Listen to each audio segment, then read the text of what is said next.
नमस्कार दोस्तों, मैं हूं निशि। स्वागत करती हूं आपका अपने प्रोग्राम स्वास्थ्य ज्ञान हेल्थ डायरी में। दोस्तों, भागदौड़ भरी जिंदगी और आधुनिक जीवन शैली में हम अपनी सेहत का ध्यान ही नहीं रख पा रहे हैं।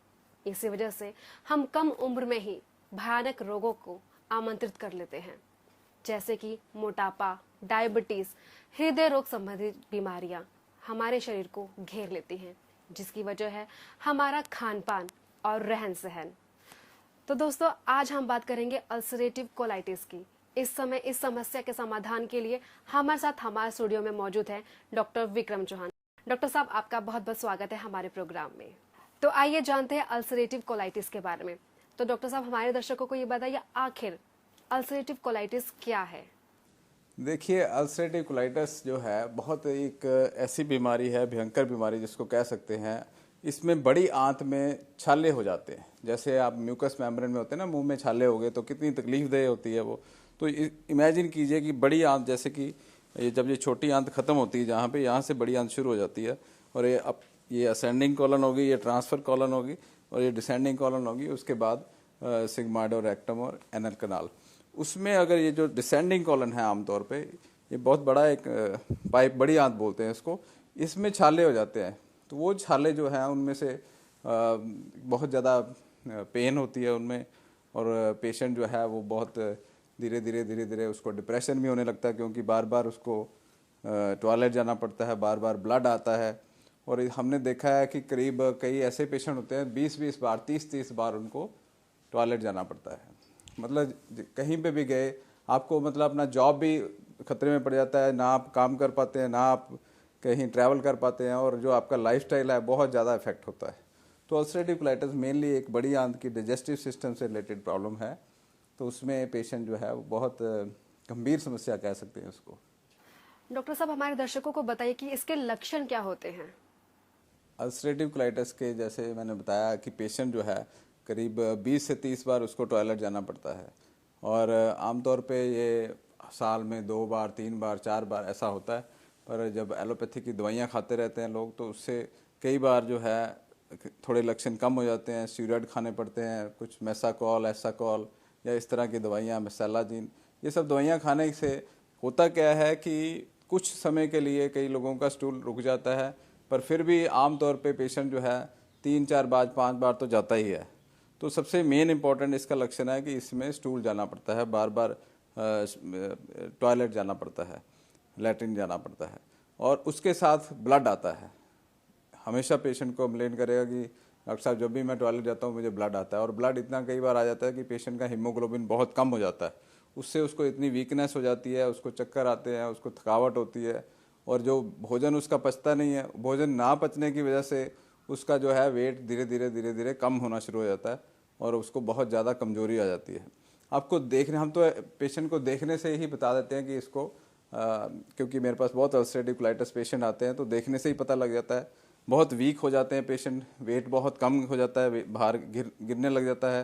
कई तो ऐसे पेशेंट मेरे पास आए हैं जिनको पैरों में सोजिश आ गई, क्योंकि उनका ब्लड में से एल्ब्यूमिन इतना कम हो गया कि उनका बहुत वीकनेस आ जाती है। तो पेट में दर्द होना, ये भी एक लक्षण है। पेट में दर्द होता है, भार कम होता है, और पेट में दर्द होता है। गैस और ब्लोटिंग तो बहुत बनती है। पेशेंट को जो है ना, भूख लगती नहीं है, गैस बनती है, कुछ खा सकते नहीं, और पेशेंट जो है बहुत डिप्रेशन में चला जाता है और काम पे जा नहीं पाता।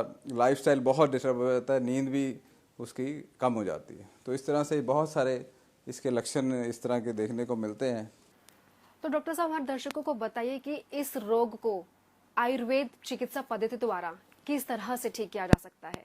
देखिए, आयुर्वेद में इसको बहुत सारे वैद्य जो हैं वो संग्रहणी से इसको कोरिलेट करते हैं। एक आयुर्वेद में डिजीज़ बताई गई है, उसको संग्रहणी बोलते हैं।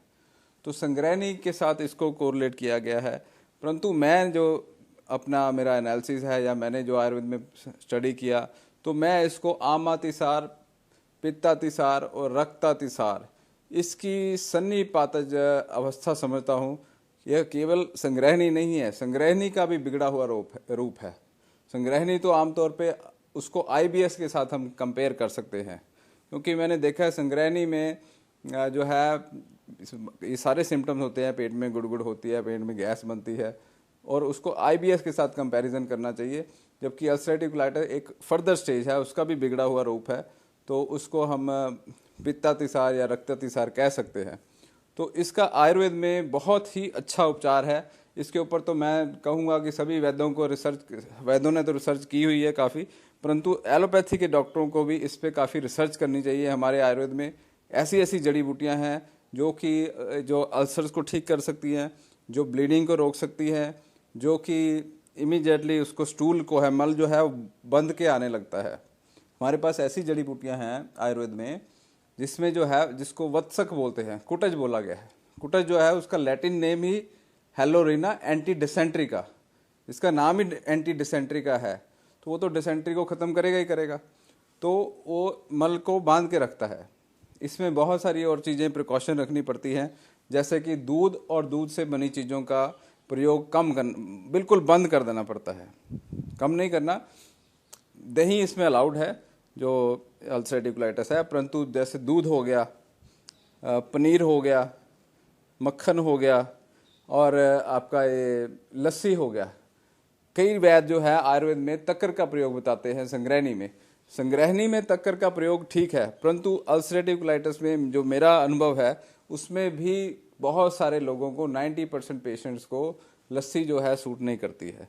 दही जो है वो सूट करता है 90% पेशेंट को, 10% को वो भी सूट नहीं करता। तो मैं ये कहूँगा, मैं तो अपने पेशेंट को दही और केला बताता हूँ खाने के लिए, उससे जो है जो अल्सरेटिव कोलाइटिस है बहुत जल्दी फ़र्क पड़ता है। पेशेंट मेरे को बोलने लग जाता है डाइट से ही काफ़ी फ़र्क पड़ गया। 50% रिलीफ तो डाइट से मिल जाता है। उसमें मेनली दही, केला, खिचड़ी, मूंग दाल, आलू उबला हुआ, ये सब चीज़ आप उसको पेशेंट को मैं बोलता हूँ खाने के लिए। अनार का रस 50 ग्राम उसको अगर डेली बोला जाए पीने के लिए, फ्रेश जूस घर में निकाला हुआ, बाजार का नहीं। अनार का जूस जो है वो स्ट्रिंजेंट है, ग्राही है, तो वो भी मल को बांधता है और ताकत देता है। इस तरह से आप शीशम के पत्ते जो होते हैं ना, जैसे पंजाबी में टाली बोलते हैं, तो शीशम का जो पत्ता है उसका वो बहुत स्ट्रिंजेंट है। इसी तरह से एक होता है छुई मुई, एक प्लांट होता है, उसको हाथ लगाओ तो सिकुड़ जाता है। वो छुई मुई जो है उसका काम है, वो ब्लीडिंग को रोकता है। तो इसी तरह से एक गेंदे का जैसा फूल है, उसको आप क्रश करके उसके फूल का रस निकालिए, 2 चम्मच सुबह शाम पीजिए, तो उससे भी ब्लीडिंग रुकेगी। तो ये सब जड़ी बूटियाँ हैं जिससे हम आयुर्वेद में उपचार करते हैं। जैसे कुछ जड़ी बूटियाँ यहाँ रखी है मैंने, जैसे कि वत्सक आदि चूर्ण है। ये वत्सक आदि बेल एक बहुत अच्छा इसका उपचार है। बेल फल, आयुर्वेद के वैद्य जो है मेरे से एग्री करेंगे कि बेल का फल जो है उसकी गिरी का जो चूर्ण है वो इसमें काम करता है। कई लोग बेल के पत्तर का चूर्ण यूज करते हैं, वो डायबिटीज के लिए अच्छा है। अल्सरेटिव कोलाइटिस को बेल पत्तर बिल्कुल सूट नहीं करेगा। मार्केट में कई लोग बेल चूर्ण लिख देते हैं, आयुर्वेद के जो वैद्य हैं वो बोलते हैं आप बेल यूज कीजिए। कुछ लोग बेल का पत्ता यूज करने लग जाते हैं, तो बेल का पत्ता नहीं यूज करना है। अल्सरेटिव कोलाइटिस में बेल की गिरी का चूर्ण यूज करना है। पत्ता जो है वो डायबिटीज के लिए ठीक है। तो इसमें बेल गिरी का चूर्ण, वत्सक आदि चूर्ण में, और वत्सक कुटज जिसको बोलते हैं, और भी कुछ प्लांट्स है जैसे कि इसमें सौंफ, धनिया, नागरमोथा, अनार का छिलका, इस तरह से ये स्ट्रिंजेंट एक योग बना है आयुर्वेद में। तो ये क्लासिकल योग है वत्सक आदि चूर्ण। तो इसको 1 चम्मच सुबह शाम में देता हूँ बेलगिरी के चूर्ण के साथ। बेलगिरी का शरबत भी जो फ्रेश हो वो ले सकते हैं। इसके अलावा अल्सरेटिव कोलाइटिस पेशेंट में ये देखिए मैंने एक प्रोडक्ट है कूल स्ट्रिन ए। इसका नाम कूल और स्ट्रिन रखा है क्योंकि कूलिंग और स्ट्रिंजेंट हर्ब, क्योंकि पैत्तिक रोग है, पित्त बहुत बड़ा होता है इसमें। आयुर्वेद के सिद्धांत के हिसाब से वात, पित्त और कफ जो है अगर वो इम्बैलेंस हो जाए तो डिजीज होती है। तो अल्सरेटिव कोलाइटिस में पित्त बहुत बढ़ जाता है। तो पित्त को शांत करने के लिए ठंडे द्रव्य जैसे कि नारियल का पानी प्रयोग करें, मिर्च मसाले बिल्कुल ना लें और गर्म चीज़ें ना खाएं। चाय, कॉफ़ी, कोल्ड ड्रिंक, शराब, ये सब चीज़ें बिल्कुल ना लें। इसमें दूध तो जैसे मैंने 2 बार बोला है कि दूध नहीं लेना। दूध इस बीमारी का दुश्मन है। दूध और पनीर, जैसे दूध और पनीर खाएंगे तो एकदम से ब्लीडिंग होगी। कईयों को लस्सी सूट करती है पर लस्सी मैं रिकमेंड नहीं करता।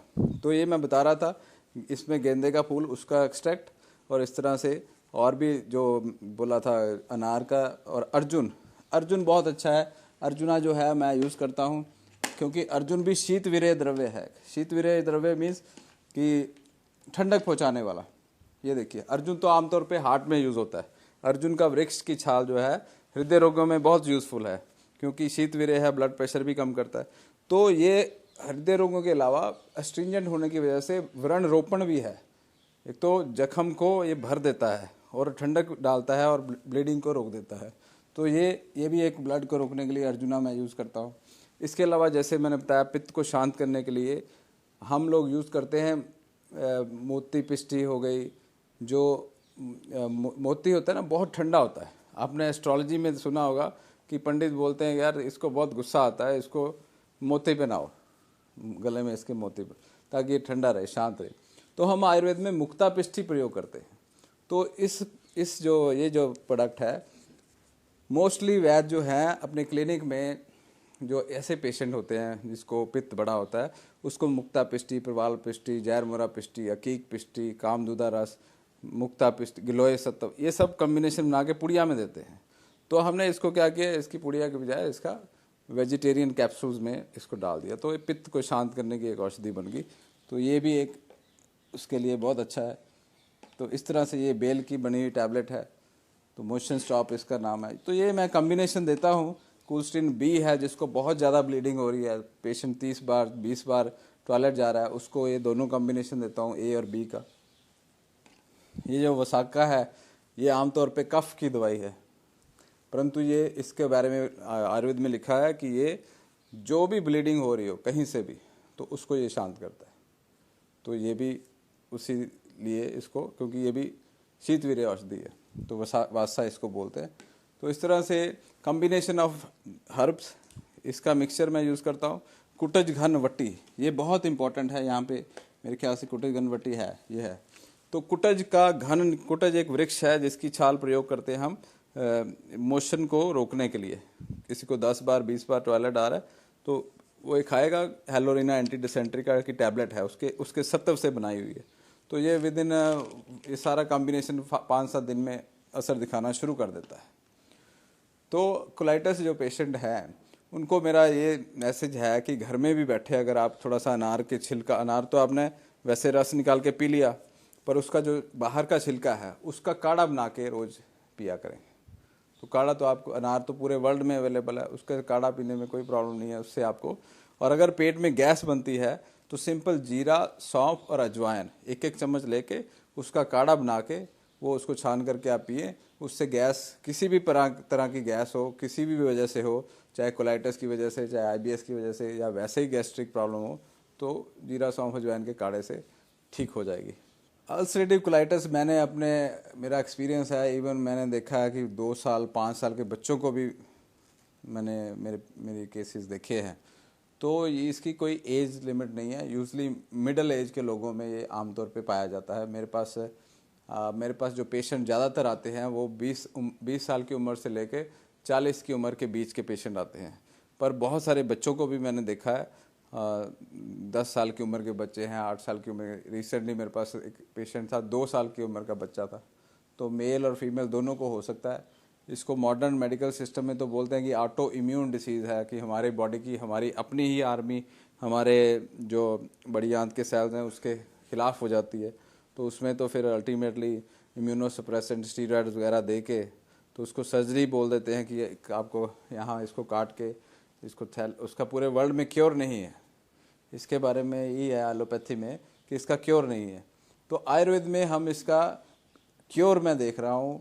बहुत पेशेंट मैंने इसमें देखे हैं कि वो बिल्कुल ठीक हो गए, अपनी ज़िंदगी जी रहे हैं और अपना सब कुछ आराम से, अपना बिना किसी प्रॉब्लम से ठीक लाइफ गुजार रहे हैं। तो किसी भी लाइफ में किसी भी उम्र के लोगों को ये बीमारी देखने में मिलती है। इसका इलाज करना बहुत इम्पोर्टेंट है। जैसे मैंने बताया कि बार बार टॉयलेट आएगा, ब्लड आएगा, पेशेंट वीक होता जाएगा, तो इतना ज़्यादा, और अगर प्रॉपर ट्रीटमेंट नहीं लेगा तो कुछ भी हो सकता है। तो इसलिए इसका ट्रीटमेंट तो चाहिए, ज़रूर करना चाहिए। अदरवाइज़ जो है उसका सर्जरी करना पड़ जाता है इमरजेंसी में। वो जो कॉलन है वो कैंसर में भी बदल जाता है कई बार। तो अगर किसी को 7-8 साल से ज़्यादा तक लगातार रहता है तो वो अल्टीमेटली उसका कैंसर होने का चांस बढ़ जाता है। तो कुदरती भोजन खाएं, इसमें आर्टिफिशियल फूड बिल्कुल मत खाएं। आर्टिफिशियल फूड से मेरा मतलब है लोग सीरियल खाते हैं, जैसे कि कॉर्न फ्लेक्स हो गए या डिब्बे में बंद ओट्स हो गए, दलिया हो गया, रस हो गए, बिस्कुट हो गए, ये सब आर्टिफिशियल फूड है। इसको बिल्कुल मत खाएं। हमारे शरीर को बनाया भगवान ने बनाया है, तो भगवान ने जो इसका जो फ्यूल इसने भगवान ने कहाँ बनाया, पेड़ों में खेतों पे लगाया। उसका फ्यूल जो है डिब्बों में बंद करके नहीं भगवान ने भेजा। तो हमारे को चाहिए कि जो नेचुरल फूड है, इसमें आप फ्रूट में क्या सेब खा सकते हैं, परंतु थोड़ा सा उसको उबाल करके या पानी में रख करके। सेब को वैसे जितना आप इसमें आप खीरा नहीं खा सकते, खीरा हो गया या तरबूज हो गया जिससे गैस बने। मटर नहीं खा सकते, मटर हो गया, और मशरूम हो गया, और ये जो गोभी हो गया, गोभी से भी गैस बनती है। तो इन सब कुछ छोटी छोटी चीज़ों का ध्यान रखना पड़ेगा। ये बिल्कुल ठीक हो जाता है और बहुत जल्दी इसका रिजल्ट भी आता है, और आयुर्वेद में तो इसका क्योर ही पॉसिबल है। 80 to 90% केसेज जो है वो ठीक हो जाते हैं इस बीमारी से, आयुर्वेद की दवाइयों से। तो डॉक्टर साहब, हमारे दर्शकों को बताइए कि अंग्रेजी दवाइयों के साथ साथ आयुर्वेदिक दवाइयों का सेवन किया जा सकता है?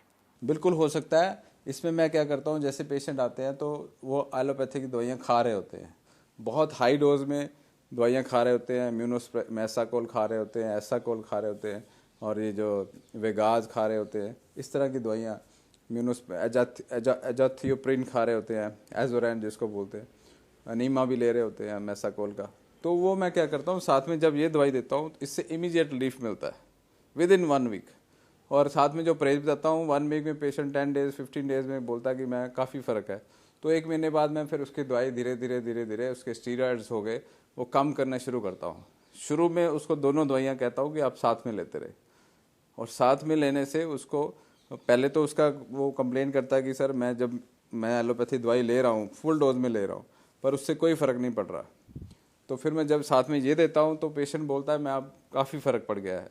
तो फिर मैं उसको धीरे धीरे विद इन 3 मंथ्स या 4 मंथ्स अंग्रेजी दवाइयाँ छुड़वा देता हूँ। फिर ये दवाइयाँ चलती हैं आगे 3 महीने, और 3 से 6 महीने, पूरे 9 महीने लग जाते हैं, 8-9 महीने। फिर ये भी दवाइयाँ मैं धीरे धीरे कम करता हूँ। फिर धीरे धीरे 8-9 महीने में, साल में कुछ 10-20% लोग हैं जिनको 1.5 साल भी लगता है, परंतु वो फिर उनकी ये भी दवाइयाँ छूट जाती हैं।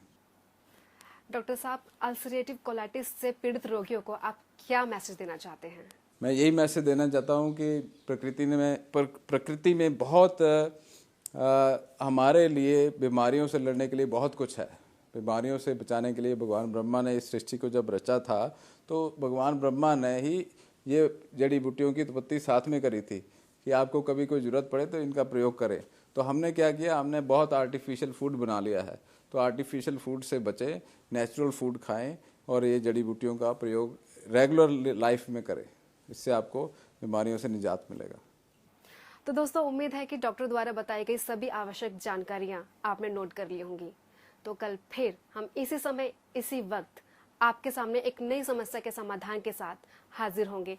तब तक के लिए मुझे और डॉक्टर साहब को दीजिए इजाजत। नमस्कार।